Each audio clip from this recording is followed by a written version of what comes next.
Cando cheguei coa beca a New York, alucinei. Que lugar, que poderío. Acompléxate. Recordas cousas como cando xogabas de neno de punteirolo. Non vale furar! Todo che parecía grande, ata ver isto. Chegas a pensar que comer bocatas de bola con queixo non ten o glamour dun sándwich e que as abelas eran menos guapas que as Elizabeth. En fin, pouco a pouco volvín a entrar en razón e un día chegoume isto. ¡Vivamos como galegos! E sentíme orgulloso de facer sushi con filloas de postre. E pensei en poñer un hórreo en Wall Street. E durante unha semana, todas as hamburguesas ían con queixo de tetilla. E nas caixas de pizzas metíamos empanadas.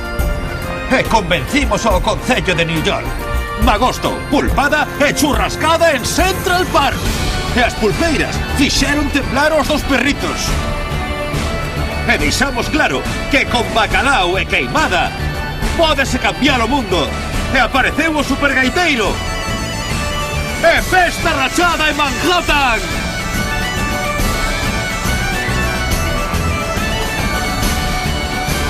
Deámonos conta do ben que vivimos. Valoremos a nosa forma de vida. ¡Vivamos como galegos!